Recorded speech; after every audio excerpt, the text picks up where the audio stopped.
buku. Nah, buku ini berjudul The Road to Muhammad dari Jaldin Rahmat. Nah, yang pertama kita bahas dulu Muhammad secara basar atau secara fisik. Nah, di pendahuluan buku ini Kang Jalal tidak lupa menyertakan profil fisik atau ciri-ciri fisik di dalam diri Nabi Muhammad SAW. Nah, sehingga Rasul SAW juga meriwayatkan hadis yang berbunyi ana basyarum mislukum. Artinya saya dan Anda itu tidak ada perbedaan sama sekali secara basyar tentunya atau secara fisik. Tentu Rasulullah akan sangat berbeda dengan kita secara insan atau secara spiritual. Mungkin secara nas atau secara sosial kita bisa mendekati pengaruh sosial dari Nabi Muhammad, tapi secara insan itu sangat-sangat sulit. Kan ada 3 dimensi dari kemanusiaan itu, yaitu basyar, insan, dan nas. Nah, bagaimana bentuk mata dari Rasulullah? Mata Rasulullah itu tidak bulat dan tidak juga sipit. Jadi ini Rasulullah ini fisiknya pun itu sangat-sangat moderat gitu. Dia sangat-sangat moderat, tidak tinggi-tinggi amat, tapi tidak pendek-pendek amat juga gitu. Dia itu ya kondisi fisiknya sama dengan kondisi fisik orang-orang Arab pada waktu itu. Nah, tentunya aroma tubuhnya sangat wangi. Coba bayangkan kalau ada seorang nabi itu yang bau badan atau sakul, kan orang akan tidak fokus kepada dakwah yang diajarkannya. Jadi aroma tubuhnya itu sangat-sangat wangi. Bahkan sunnah yang paling sering dianjurkan oleh Rasul adalah memakai wewangian. Bahkan pula wewangian ini menjadi sunnah muakkad ketika kita melaksanakan sholat, utamanya sholat berjamaah, utamanya lagi sholat Jumat. Gitu. Jangan sampai karena kita tidak mandi 3 hari, waduh, ndak khusyuk orang samping kita ketika kita sholat. Nah, giginya itu tadi sudah saya sebutkan ada tanggal bukan berarti umpung ya. Tanggal itu artinya apa ya? Kalau bahasa Sulawesinya kapang agak bercelah karena tebasan pedang gitu di perang Uhud itu. Nah, langkahnya itu relatif cepat karena dia sangat menghargai waktu. Jadi langkahnya Rasul itu relatif cepat. Beda kita kan, langkah kita kan waduh santai banget gitu, slow gitu, sangat-sangat tidak menghargai waktu. Jadi langkahnya Rasul itu sangat cepat karena menghargai waktu, sebagaimana biasa kita lihat di langkah kakinya orang-orang New York ketika dia pergi ke kantor gitu, berjalan kaki dengan sangat cepat gitu, kurang lebih kayak seperti itu. Nah, rambutnya itu tidak gondrong-gondrong amat juga, tapi juga tidak botak ya. Ini dia tengah-tengah, dia sebahu. Kalau dalam profil yang dicontohkan atau yang digambarkan oleh Jaldin Rahmat dalam buku ini. Nah, Muhammad sebagai sang reformis agung itu namanya atau jiwanya atau kepribadiannya sangat sering dikutip di dalam Al-Quran.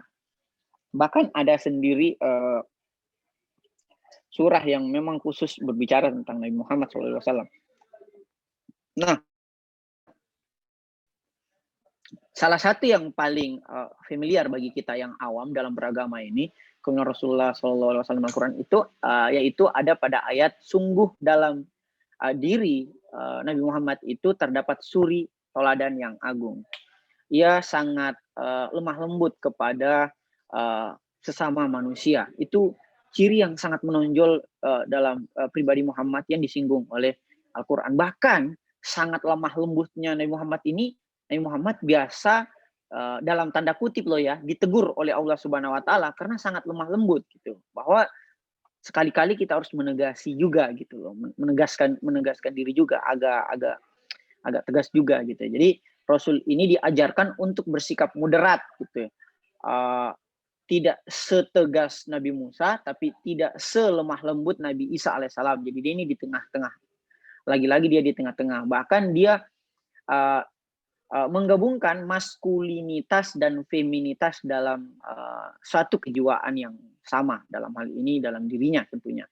Nah, Nabi Muhammad ini namanya sangat mulia di arasy atau di langit dan dicintai Allah Subhanahu Wa Taala. Bahkan di dalam pintu gerbang surga itu terukir namanya, sehingga membuat Nabi Adam alaihissalam itu bertanya, jika saya Nabi pertama, terus siapa nama-nama ini?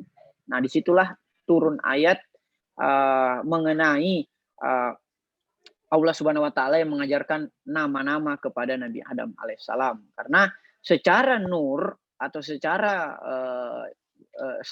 kejiwaan atau secara ruh, Nabi Muhammad SAW lebih duluan diciptakan. Bahkan dia adalah makhluk pertama di alam semesta ini.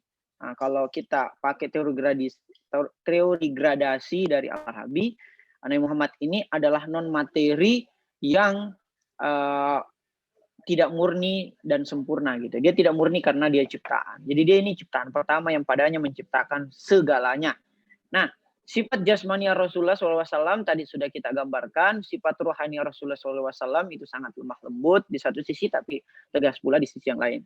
Kepemimpinan, misi kenabian di muka bumi menjadi terlihat jelas dalam hadis yang berbunyi, aku tidak diciptakan untuk mengislamkan seluruh manusia, tetapi untuk menyempurnakan kemuliaan akhlak. Jadi misi kenabian sebenarnya itu akhlak. Dan dimensinya itu dua, yaitu tauhid dan keadilan sosial. Nah, ini yang menurut saya sangat mind blowing ketika melihat susunan Pancasila. Pancasila juga gitu, sila pertama tauhid, sila terakhir itu keadilan sosial. Dan itu sebenarnya misi kenabian. Makanya di buku saya yang pertama, saya menjelaskan di dalam buku Reideologi Pancasila, saya menjelaskan bahwa sebenarnya Pancasila ini mengandung misi-misi profetik. Nah, hijrahnya Nabi dan relevansinya itu dapat kita juga jadikan pelajaran bahwa hijrah itu bukan sekedar aspek lahirnya saja, atau pindah dari satu kota ke kota lain, atau pindah dari busana yang satu ke busana yang lain. Tetapi semangat dari berhijrah adalah apa saja yang membuat kita meninggalkan atau hal-hal yang sifatnya kurang baik atau buruk ke arah yang lebih baik gitu, atau dari baik ke arah yang sangat baik gitu aja. Kalau acaranya Sayyidina Ali menyebutkan bahwa orang yang merasa dirinya baik itu buruk dan orang yang merasa dirinya buruk itu baik. Itu artinya jika kita mau dikategorikan sebagai orang baik, marilah kita merasa buruk agar kita dapat memperbaiki diri gitu. Sehingga harus ada muhasabah setiap kita sebelum tidur. Nah, Rasulullah ini juga hadir sebagai nabi yang penebar berkah. Kalau saya baca Al-Quran selalu di setiap surah, bahkan salah satu tugas dari kenabian adalah dua sayap tersebut. Dua sayap, yaitu sayap pertama adalah pembawa kabar gembira, dan di sisi lain di sayap satunya adalah pemberi peringatan.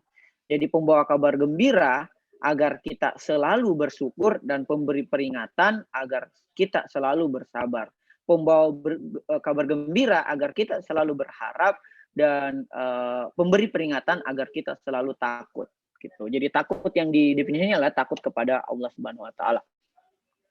Nah, Muhammad sebagai seorang nabi juga tidak secara mutatis mutandis atau secara ujuk-ujuk langsung ditunjuk sebagai nabi, karena kalau skenario-nya seperti itu, berarti Tuhan tidak adil dong. Kenapa cuma Nabi Muhammad yang ditunjuk sebagai nabi? Kenapa bukan Muhammad Albar misalnya? Kenapa bukan Ahmad Palli? Kenapa harus Nabi Muhammad SAW? Nah, di dalam buku ini Jaludin Rahmat menjelaskan bahwa upaya Nabi Muhammad untuk menjadi Nabi Muhammad itu adalah sebuah upaya atau ikhtiar yang tanpa kenal lelah, atau sebuah free will gitu. Bukan hanya determinasi yang kebablasan dari Allah Subhanahu wa taala. Sehingga kita di dalam buku, saya ingat sekali dalam resensi buku dan diskusi buku di podcast, yaitu Seni Bersikap Bodo Amat, kita menjelaskan bahwa penderitaan yang kita maknai sebenarnya itulah sumber dari kebahagiaan. Jadi penderitaan plus pemaknaan terhadap penderitaan sama dengan kebahagiaan. Begitupun juga dengan Rasul SAW itu adalah penderita terhebat.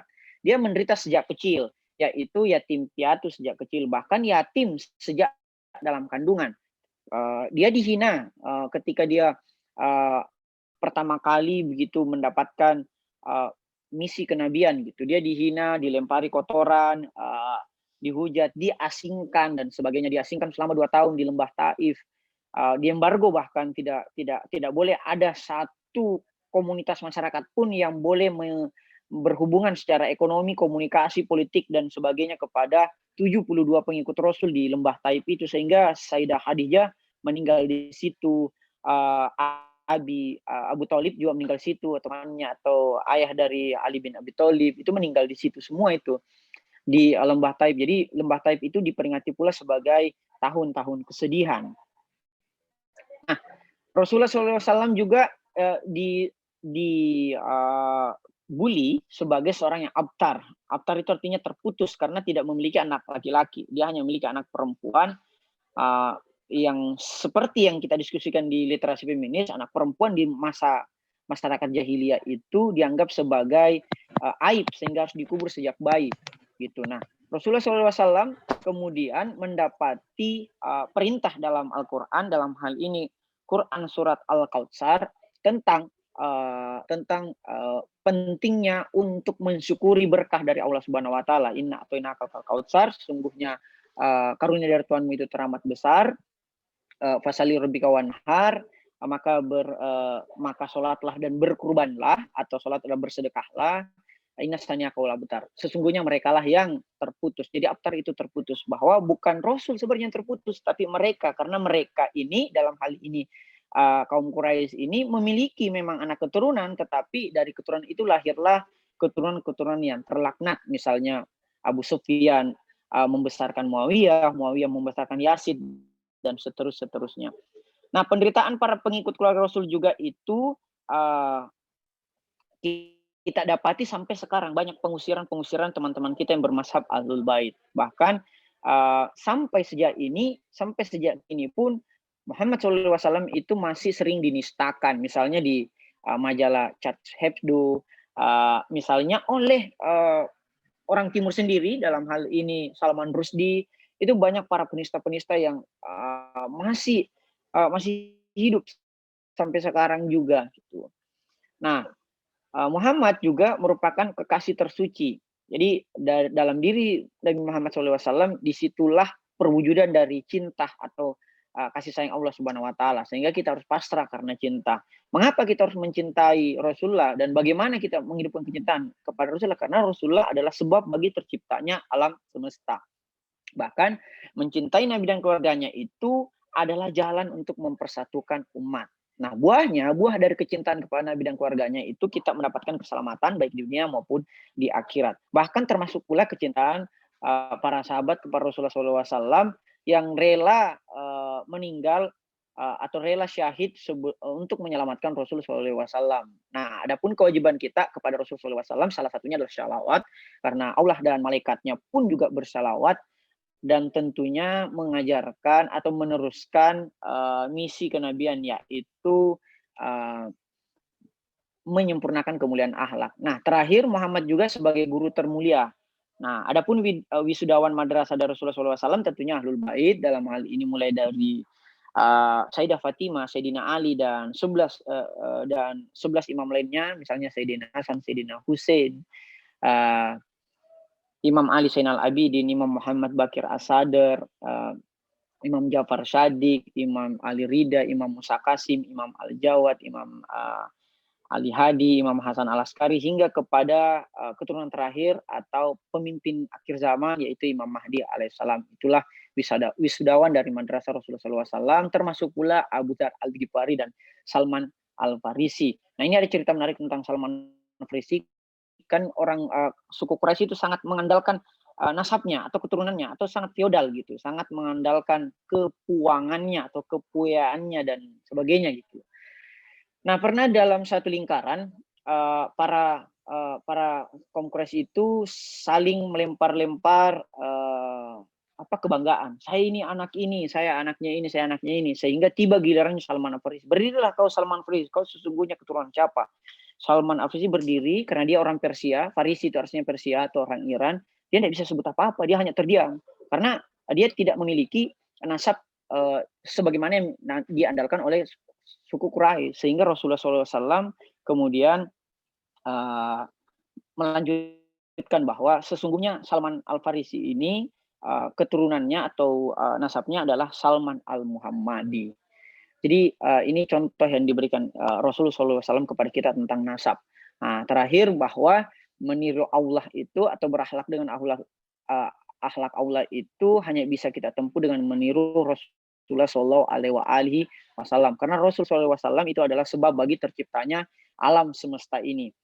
Kalau syair Jalaluddin Rumi menyebutkan bahwa sesungguhnya setiap petani itu mengharapkan tanamannya melahirkan buah gitu, dan buah dari pohon alam semesta adalah Nabi Muhammad SAW. Atau dalam hadis qudsi Allah Subhanahu wa taala berfirman bahwa seandainya Allah bercermin atau jika Allah bercermin, maka wajah yang tampak di dalam refleksi cermin adalah Nabi Muhammad SAW. Tapi bukan berarti refleksi kita itu adalah diri kita, tapi hanyalah refleksi atau gambaran terdekat dari Allah Subhanahu wa taala. Marilah kita menapaki jalan Muhammad dengan menyebarkan akhlak dari Nabi Muhammad itu sendiri. Terima kasih. Wassalamualaikum warahmatullahi wabarakatuh.